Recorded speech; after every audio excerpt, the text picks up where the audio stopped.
युद्ध के तुरंत पहले अंतिम समय में जब भीष्म पितामह दोनों दलों से आग्रह करते हैं कि कोई अगर अंतिम समय में अपना दल या पक्ष परिवर्तित करना चाहता है तो वह बेशक कर सकता है। ऐसे में जब बड़े बड़े योद्धा, बड़े बड़े धर्मी, विद्वान, ज्ञानी पुरुष धर्म संकट में रहकर अपना दल परिवर्तन नहीं कर पाते हैं, द्रोणाचार्य, स्वयं भीष्म पितामह, कर्ण जैसे विद्वान और समझदार व्यक्ति जब कौरवों का साथ दे रहे होते हैं, ऐसे में कौरवों के पक्ष से एक व्यक्ति युयुत्सु, जो कि धृतराष्ट्र का एक अवैध पुत्र होता है, वह अपना दल परिवर्तित करके वह कृष्ण के पक्ष में यानी कि पांडवों के पक्ष में चला जाता है। मेरी आज की रचना धर्म और युयुत्सु इन्हीं बातों पर आधारित है कि किस प्रकार धर्म या अधर्म किसे चुना जाए, या धर्म क्या है, कैसे समझा जाए, इसका संज्ञान कैसे हो, इसका संज्ञान किस प्रकार युयुत्सु को होता है और अपने परिजनों को छोड़कर, परिजनों के पक्ष को छोड़कर पांडवों का साथ देता है और युद्ध में हिस्सा लेता है और युद्धोपरांत विजयी होता है और जीवित भी बचता है। इन्हीं बातों पर आधारित है मेरी आज की रचना। तो सुनते हैं धर्म और युयुत्सु। धृतराष्ट्र अंधा था, संजय के नेत्रों से, संजय के दिव्य नेत्रों से वो देख रहा था युद्ध के उस स्थिति को, युद्ध स्थल को, कुरुक्षेत्र को। तो मैं लिखता हूँ, दृष्टिपात कर रहा था संजय के लोचन से। धृतराष्ट्र जो था वो जैसे जैसे संजय अपने दिव्य दृष्टि से देखकर वर्णन कर रहा था, उसको देख करके धृतराष्ट्र पूरे युद्ध का जो दृश्य है वो देख पा रहा था। तो कहता हूँ कि दृष्टिपात कर रहा था संजय के लोचन से, धृतराष्ट्र कर रहा था अवलोकन वर्णन से।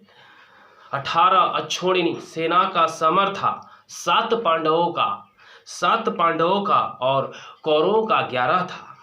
असंतुलन बस एक से ही संतुलित हुआ था। 11 और 7 का अनुपात था, कौरवों की तरफ 11 और पांडवों की तरफ 7 अक्षोणिनी सेना थी।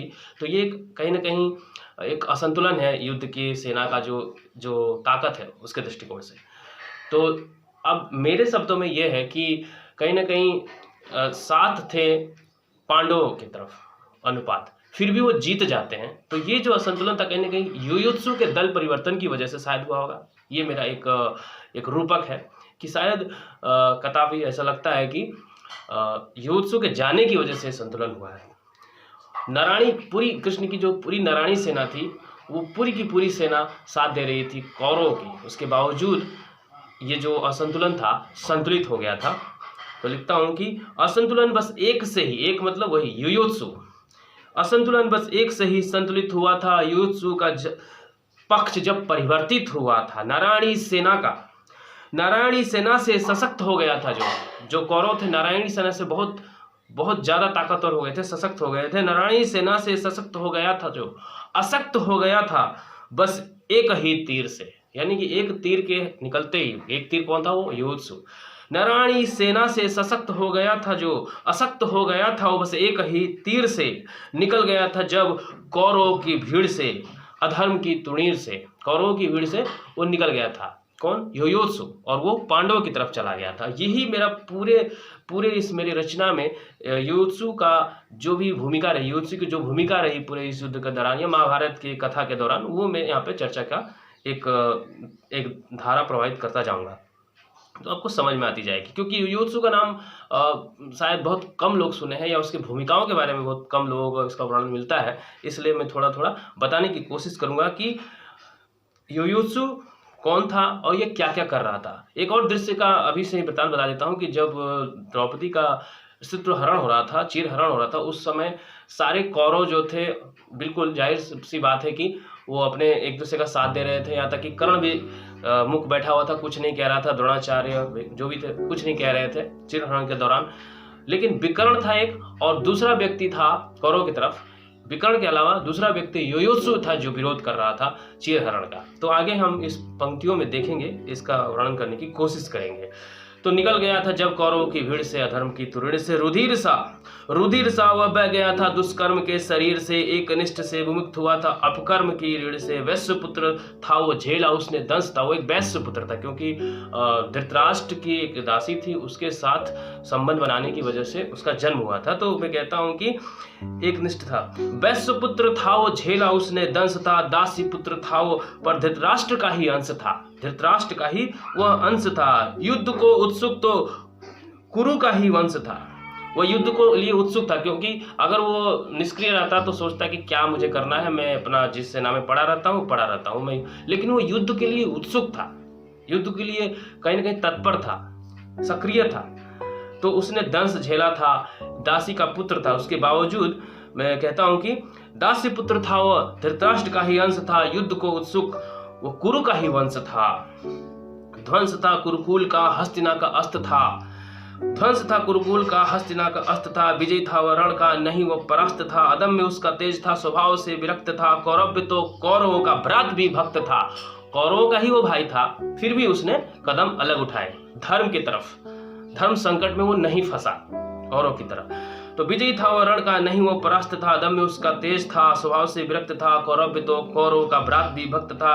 रक्त था क्षत्रिय का संग्राम में सक्रिय, कहीं ना कहीं वो क्षत्रियों का ही वंश तो था क्योंकि वो धृतराष्ट्र का पुत्र था, तो उसके अंदर क्षत्रिय का रक्त तो कहीं ना कहीं बह ही रहा था। तो मैं लिखता हूँ कि रक्त था क्षत्रिय का संग्राम में सक्रिय था, धार्तराष्ट्र था पर शकुनि उसे अप्रिय था। धार्तराष्ट्र यानी धृतराष्ट्र का पुत्र, धृतराष्ट्र का पुत्र होने के बावजूद वो शकुनि उसे अप्रिय था, मतलब शकुनि के जो चाल या जो भी उसके धूर्त स्वभाव थे या धूर्त चाल थी उसे वो बचा रहा, वो बाकी कौरवों की तरह नहीं उसकी पट्टी में आया और वो पांडवों के खिलाफ गया।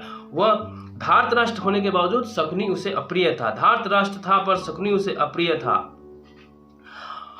अखंडित था वह मामा की क्रिया से यानी शकुनि की क्रिया से उसका कोई खंडन नहीं हुआ, यानी कि उसकी बुद्धि भ्रष्ट नहीं हुई।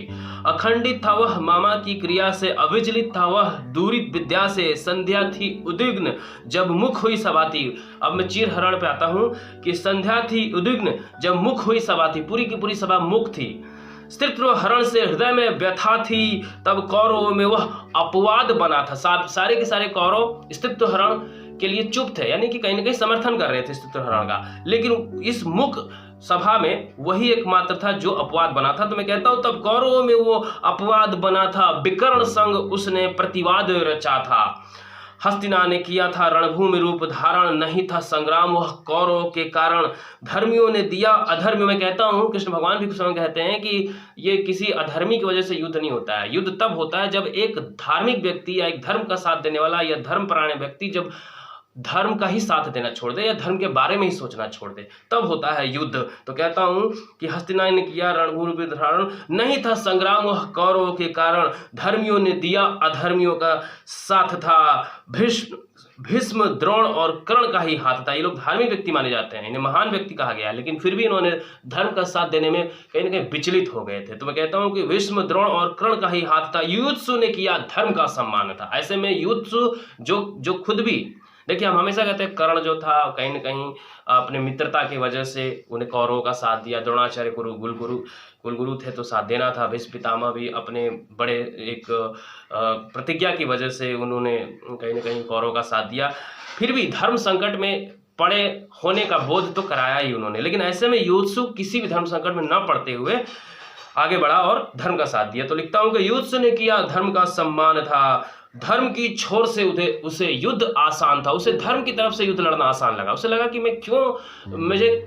जो कंडीशन है, अंग्रेजी में कहता हूं कि जो शर्त है युद्ध लड़ने की, क्या होनी चाहिए या मुझे किस ओर से लड़ना है, इसका शर्त क्या होना चाहिए। सिर्फ एक ही शर्त होना चाहिए, वो है क्या मैं धर्म का साथ दे रहा हूं या मैं अधर्म का साथ दे रहा हूं। परिजन है मेरे, या मेरा ये कर्तव्य बनता है, या मैंने ये प्रतिज्ञा ली थी, या मैंने ये वचन दिया था, ये सबसे बड़ा है धर्म। और कृष्ण भी अर्जुन को यही सिखा रहे होते हैं जब वो धर्म संकट में पड़ा होता है अर्जुन कि ये तो मेरे अपने परिजन हैं, मैं इनके अगेंस्ट यानी इनके विरुद्ध कैसे युद्ध लड़ूंगा, कैसे तीर चलाऊंगा, कैसे तुरंत चलाऊंगा। तो वहां पे जो सबसे मतलब निष्कर्ष निकलता है इन बातों का, वो एक ही निकलता है कि अगर आप धर्म संकट में हो, यानी कि मुझे करना क्या है, तो बस एक ही चीज़ देखो, सही और गलत अगर समझ सकते हो तो वहाँ आपका निर्णय यहाँ पे हो जाता है। तो ऐसे निर्णय में मुझे लगता है कि मेरा ये मानना है कि युत्सु सफल रहा, तो इसलिए मैं युत्सु के बारे में लिखता हूँ। तो युत्सु ने किया धर्म का सम्मान था, धर्म की ओर से उसे युद्ध आसान था। अवान धर्म युद्ध का जब हुआ था रणभूमि में, उद्घोषण भीष्म का हुआ था मनोभूमि में, दल निश्चित हुआ था, धर्म परायण हुआ था, दुष्कृत पक्ष से पलायन हुआ था, पांडवों का जय जब गुंजित हुआ था, मृत सकल कौरवों में एक ही जीवित था। सारे कौरव मारे गए थे, वो मात्र एक लौता था जो जीवित बच गया था। तो उसके बारे में थोड़ी सी बात हम यहाँ जानने की कोशिश करेंगे कि पांडवों का जय जब गुंजित हुआ था, मृत सकल कौरवों में एकल जीवित था, विचित्र था धृतराष्ट्र, गांधारी को आघात था। ऐसे में जब कौरव सारे मारे गए तो विक्षिप्त हो गया था धृतराष्ट्र, स्वाभाविक रूप से गांधारी को भी आघात लगा था और वो भी इसकी वजह से मृत्यु हो गई थी। उनके प्राण संग पुत्र ने स्व संताप था, अंत में मुखाग्नि का संस्कार किया था। तो जब कौरव, यहाँ पे बहुत ही एक भावुक बात है कि जब सारे कौरव मारे जाते हैं, 100 के 100 कौरव मारे जाते हैं, तो मुखाग्नि कौन करेगा उनके माता पिता का। तो ऐसे में सिर्फ युत्सु जीवित बचता है और वो मुखाग्नि देता है उनको, अपने पिता और माता जी को। तो ये बहुत महत्वपूर्ण बात थी। अंत में मुखाग्नि का संस्कार किया था, धर्म के निर्वाण से अधिकार पाया था। अब देखिए बहुत ही विचित्र बात है यहाँ पे कि कौरवों को ये सौभाग्य प्राप्त नहीं हुआ वो अपने माता पिता के मुखाग्नि कर सके, वो अंतिम संस्कार कर सके, लेकिन अंतिम संस्कार का जो कहीं ना कहीं मौका मिला या अधिकार का वहन करने का जो एक मौका कह सकते मिला, वो युत्सु को मिला, क्योंकि वो उसने धर्म का साथ दिया था, इसलिए उसे धर्म निभाने का मौका प्राप्त हुआ। तो धर्म के निर्वाण से अधिकार पाया था, धर्म के हेतु परिजनों को त्यागा था, केशव के इसी ज्ञान से पार्थ भी जागा था। यही ज्ञान तो केशव भी पूरे के पूरे गीता में देते रह गए कि केशव के इसी ज्ञान से पार्थ भी जागा था। धागा है नैतिकता का, मर्यादा का निशान है, धर्म नहीं तो फिर किस पर ध्यान है, धर्म नहीं तो किस पर फिर ध्यान है, धर्म है जहां वहीं तो स्वाभिमान है, धर्म ही तो होता मानव का पहचान है, गीता का यही ज्ञान है, गीता का यही ज्ञान है। धन्यवाद।